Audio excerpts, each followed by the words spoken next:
നമസ്കാരം, ഞാൻ ഡോക്ടർ രാകേഷ് കുമാർ ഝാ. ഞങ്ങളൊരു പുതിയ പ്രോഗ്രാം ആയി തുടങ്ങിയിട്ടുണ്ട്, ഡോക്ടേഴ്സ് ലൈവ്. അതേ പ്രകാരം ഞാനൊരു വീഡിയോ റെക്കോർഡ് ചെയ്യാൻ പോവാം. മോസ്റ്റ് പ്രോബബ്ലി എവറി വീക്ക് എല്ലാ ആഴ്ച അങ്ങനെ ഞാനൊരു വീഡിയോ ഒരു ടോപ്പിക്കിന് തരാം.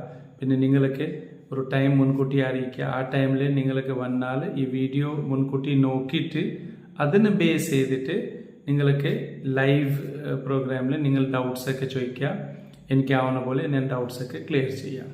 അപ്പോൾ ഇന്നത്തെ ടോപ്പിക്കാണ് മംസ്. നിങ്ങളെല്ലാവർക്കും അറിയാം, വളരെ സ്പ്രെഡിങ് ആയിട്ടുള്ള ഒരു ഡിസീസാണ് ഇപ്പോൾ മംസ്. പിണ്ടി വീക്കം പറയാം, മുണ്ടിനീര് പറയാം. അപ്പോൾ അതേ സുഖം ഇപ്പോൾ ഫുൾ സൊസൈറ്റിയിൽ എങ്ങനെ സ്പ്രെഡ് ആയതുകൊണ്ടിരിക്കുക. അപ്പോൾ അതിനെപ്പറ്റി നമുക്കൊന്ന് ചർച്ച ചെയ്യാം. ഈ എന്താണ് ശരിക്കും ഈ മംസ്? മംസ് മീൻസ് മുണ്ടിനീർ ഓ പിണ്ടി വീക്കം. ശരിക്ക് നമുക്കിവിടെ ഒരു സലൈവറി ഗ്ലാൻഡ് ഉണ്ട്. ഈ സൈഡിൽ ഇവിടെ സലൈവറി ഗ്ലാൻഡ് ഉണ്ട്. ആ സലൈവറി ഗ്ലാൻഡിന്റെ ഒരു ടൈപ്പാണ് പെരോട്ടിഡ് ഗ്ലാൻഡ്.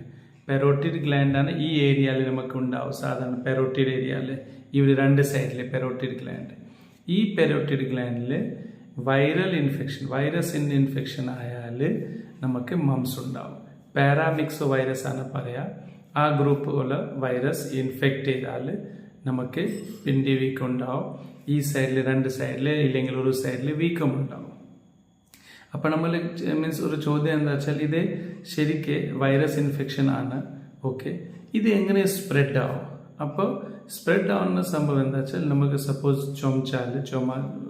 ഒരാളിന് മുന്നിൽ ചുമച്ചാൽ, പിന്നെ തുമ്മിയാൽ, പിന്നെ ഡയറക്റ്റ് സംസാരിക്കുമ്പോൾ ചിലപ്പോൾ ഇവിടെ തുപ്പൽ ലേശം മറ്റേ ആളിന് വയലേക്ക് പോയാൽ, ഇല്ലെങ്കിൽ പിന്നെ നമുക്ക് പാത്രങ്ങൾ കോമൺ ആയിട്ട് യൂസ് ചെയ്താൽ, ഈവൻ ഹാൻഡ് ആയിട്ട് നമ്മൾ സപ്പോസ് തുമ്മി ആ ഹാൻഡ് വേറെ ആളിനെ കൂടെ കൈ ഷേക്ക് ചെയ്താൽ, മറ്റേ ആൾ കൈ വാഷ് ചെയ്യാത്ത ആ ഭക്ഷണം കഴിച്ചാൽ ആ കൈ വെച്ചിട്ട് അപ്പോൾ അവിടെ പിന്നെ കിസ്സിങ് വഴി പിന്നെ നമുക്ക് അങ്ങനത്തെ കോമൺ ആയിട്ടുള്ള യൂസ് ചെയ്യുന്ന വഴി ഈ വൈറസ് സ്പ്രെഡ് ആവും.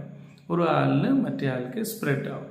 അപ്പോൾ നമുക്ക് ഇത് അറിയേണ്ടതെന്ന് വെച്ചാൽ ഓക്കെ സ്പ്രെഡായി, പക്ഷെ ഇതിൽ എങ്ങനെ മനസ്സിലാവും ഇത് പിണ്ടി വീക്ക് തന്നെയാണ്? അപ്പം ഇവിടെ ഒരു ഈ സൈഡിൽ ഒരു ചോപ്പ് കളർ ഉണ്ടാവും, വേദന ഉണ്ടാവും, ചിലപ്പോൾ വായ തുറക്കാൻ ബുദ്ധിമുട്ടുണ്ടാവും, ചവയ്ക്കാൻ ബുദ്ധിമുട്ടുണ്ടാവും, തൊണ്ട നമുക്ക് ഡ്രൈ ആയി കിടക്കും, ചിലപ്പോൾ വയറുവേദന ആവാം, ചിലപ്പോൾ തലവേദന ആവാം, ഇങ്ങനത്തെ പല പ്രശ്നങ്ങളാവാം. അപ്പോൾ ആ സമയത്ത് നല്ല പനിയാവാം. ആ സമയത്ത് നമുക്ക് തോന്നും എന്താ ഇത് പിണ്ടി വീക്ക് ആണ്.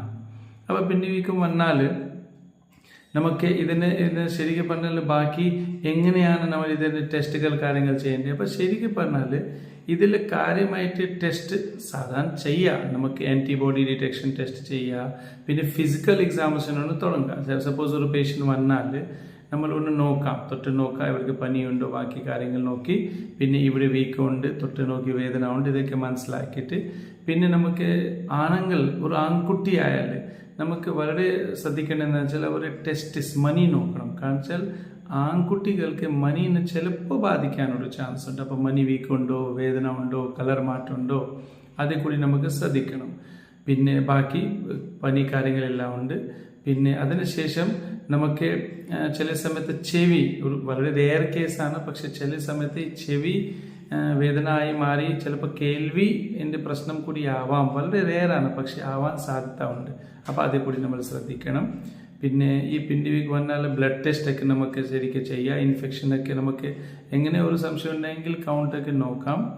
പിന്നെ ഈ മംസ് വന്നാൽ നമ്മൾ ഇമ്മ്യൂണൈസേഷൻ പല ആൾക്കാർ ചെയ്യാത്ത ആൾക്കാരായിരിക്കാം, ഇല്ലെങ്കിൽ പിന്നെ ചില ആൾക്കാർക്ക് പ്രതിരോധ ശേഷി കുറവായിരിക്കാം, അല്ലെങ്കിൽ ചില ആൾക്കാർ ശരിക്കും അങ്ങനെ ശ്രദ്ധിച്ചിട്ടുണ്ടെങ്കിൽ ശ്രദ്ധ കുറവായിരിക്കും. അങ്ങനത്തെ ഒക്കെ ആകുമ്പോൾ ഇത് നമുക്ക് ആവാനുള്ള സാധ്യത കൂടുതലുണ്ട്. പിന്നെ ഈ മംസ് വന്നാൽ പിണ്ടി വീക്ക് വന്നാൽ നമുക്ക് ശരിക്കും പറഞ്ഞാൽ ഇത് എത്ര ദിവസം നമുക്കിത് സ്പ്രെഡ് ആവും? നമുക്ക് ചോദ്യം ഉണ്ടല്ലോ, എത്ര ദിവസം സ്പ്രെഡ് ആവും, എങ്ങനെ നമുക്ക് ശ്രദ്ധിക്കേണ്ടത്? അപ്പോൾ ശരിക്കും പറഞ്ഞാൽ ഒരു 14 ദിവസം മുതൽ 18 ദിവസം വരെ ഇതിന് ഇൻക്യുബേഷൻ പീരീഡ് ആണ് പറയാം. മീൻസ് ഒരാളായിട്ട് ഒരാളായിട്ട് സമ്പർക്കത്തിലായാൽ ഒരു 2 ആഴ്ച ഒക്കെ ടൈം പിടിക്കും അത് ശരിക്കും പുറമേ കാണാൻ വേണ്ടി. അതേവരെ ഇൻക്യുബേഷൻ പീരീഡിലായിരിക്കും. പക്ഷെ ഒരു പ്രാവശ്യം വന്നാൽ നമുക്കിത് 2 ആഴ്ച ഒരു 10 ദിവസം 2 ആഴ്ച വരെ പിടിക്കും അത് കുറയാൻ വേണ്ടി. പിന്നെ ഇതിന് ശരിക്കും ട്രീറ്റ്മെന്റ് എന്താണ്? അപ്പോൾ സത്യം പറഞ്ഞാൽ വെച്ചാൽ ഇതിലുള്ള കറക്റ്റ് ആയിട്ടില്ലെന്ന് വെച്ചാൽ ഇതാ ട്രീറ്റ്മെന്റ് അങ്ങനെ ഇല്ല. പിന്നെ നമുക്ക് എന്തൊക്കെ പ്രശ്നമാണ് ഒരു പേഷ്യന്റിന് ആ പ്രശ്നം നമുക്ക് സോൾവ് ആക്കാൻ പറ്റെങ്കിൽ അതേ മാത്രം ട്രീറ്റ്മെന്റ് ആണ്. ഉദാഹരണത്തിൽ ഒരു പനി വന്നാൽ പനി ചികിത്സിക്കുക, പനിന് ഗുളിക കൊടുക്കുക, വേദന ഉണ്ടെങ്കിൽ വേദന ഗുളിക കൊടുക്കുക, സെക്കൻഡറി ഇൻഫെക്ഷൻ തോന്നുന്നുണ്ടെങ്കിൽ ആന്റിബയോട്ടിക് കൊടുക്കുക. പിന്നെ നമുക്ക് ഒരു ഐസ് പാക്ക് ഒക്കെ ഇവിടെ പിടിച്ചാൽ കുറച്ച് ആക്കം കാണും. ചിലതൊക്കെ സ്റ്റിറോയിഡൊക്കെ കൊടുത്താൽ വീക്കം കുറയ്ക്കാൻ വേണ്ടി നമുക്ക് കൊടുക്കാം.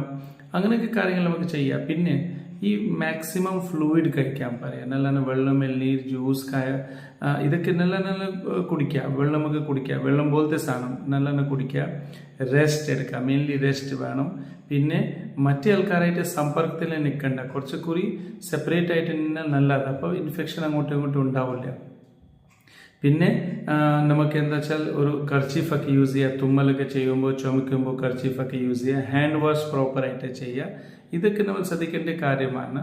പിന്നെ ഞാൻ പറഞ്ഞ പോലെ കുട്ടികൾക്ക് ഈ മനി വേദന, വീക്കം ഇതൊക്കെ കൊണ്ടുവന്ന് അതിനായിട്ടുള്ള ട്രീറ്റ്മെൻ്റ് ഒക്കെ എടുക്കാൻ നോക്കാം.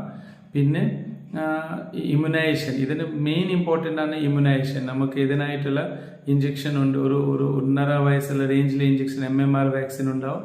പിന്നെ ഒരു 4 വയസ്സ് മുതൽ 6 വയസ്സിനിടയിൽ ഒരു MMR വാക്സിൻ ഉണ്ട്. അതെന്തായാലും നിർബന്ധമായിട്ട് എല്ലാ കുട്ടികൾക്കും എടുത്താൽ നല്ലത്. എടുത്തിട്ടുണ്ടെങ്കിൽ ഓക്കെ, കുഴപ്പമൊന്നുമില്ല. പിന്നെ ഇപ്പോഴത്തെ ആഫ്റ്റർ കൊറോണ, എൻ്റെ പേഴ്സണൽ എക്സ്പീരിയൻസ് ഞാൻ പറയാം. ആഫ്റ്റർ കൊറോണ ഇപ്പോൾ പണ്ട് കുറെ ചെറിയ കുട്ടികൾക്ക് ഇങ്ങനെ സ്ഥിരം കാണാറായിരുന്നു, വളരെ കുറഞ്ഞ റെയർ കാണും.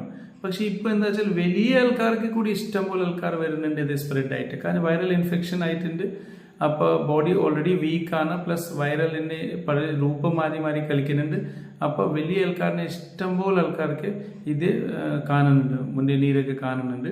അപ്പോൾ ആൾക്കാർ എപ്പോഴും ചോദിക്കും എന്താ വെച്ചാൽ ചെറിയ കുട്ടികൾക്ക് മാത്രം ഉണ്ടാവും, വലിയ ആൾക്കാർക്ക് വരും. യെസ്, വലിയ ആൾക്കാർക്ക് കൂടി വരുന്നുണ്ട്, ഇഷ്ടംപോലെ ആൾക്കാർക്ക് വരുന്നുണ്ട്. അപ്പോൾ നമ്മൾ എങ്ങനെയാണ് കൊറോണ സമയത്ത് ശ്രദ്ധിച്ചിട്ടുണ്ടായിരുന്നു അതേപോലെ എപ്പോഴും ശ്രദ്ധിച്ചാൽ നമുക്ക് ശരിക്കും പറഞ്ഞാൽ ഇതിനെ നമുക്ക് സേവ് ചെയ്യാൻ പറ്റും. അപ്പോൾ സിമ്പിൾ തന്നെയാണ്, പക്ഷെ സിമ്പിളായിട്ട് എടുക്കരുത്. കാരണം വെച്ചാൽ ഇതിനായിട്ട് ചില റെയർ കേസിന് സീരിയസ് കൂടി ആവാം, ചിലപ്പോൾ തലച്ചോറ് കൂടി ബാധിക്കാം. അപ്പോൾ അതുകൊണ്ടാണ് ഇതൊക്കെ കേൾവി പോവാം, ചിലപ്പോൾ ടെസ്റ്റിക്കുലർ പെയിൻ. പിന്നെ ഇതിന് അഥവാ ശരിക്കും ബാധിച്ചു കഴിഞ്ഞാൽ ആൺകുട്ടികൾക്ക് ബാധിച്ചു കഴിഞ്ഞാൽ ചിലപ്പോൾ ഫെർട്ടിലിറ്റി, നമുക്ക് ഈ മീൻസ് നമ്മുടെ റിപ്രൊഡക്റ്റീവ് സിസ്റ്റമിനെ കൂടി ബാധിക്കാം. അപ്പോൾ അതൊക്കെ ഒന്ന് ശ്രദ്ധിക്കാനുള്ള സംഭവമാണ്. പക്ഷെ ഇതിനെ പേടിക്കാനില്ല. എല്ലാവരും കുറച്ച് അകലം പാലിച്ചാൽ, നല്ല രീതിക്ക് നിന്നാൽ ഇത് നമുക്ക് ശരിക്കും ട്രീറ്റ്മെന്റ് ചെയ്യാൻ പറ്റും, സിമ്പിളായിട്ട് ഇത് മാറ്റാൻ പറ്റും. അപ്പോൾ അത്രയേ ഉള്ളൂ. ബാക്കി എന്തെങ്കിലും ഡൗട്ട്സ് ഉണ്ടെങ്കിൽ നമുക്ക് ഡയറക്റ്റ് ഡോക്ടേഴ്സ് ലൈവ് പ്രോഗ്രാമിൽ എന്നെയായിട്ട് ചോദിക്കുക, എല്ലാം മനസ്സിലാക്കാം. Thank you. God bless you all.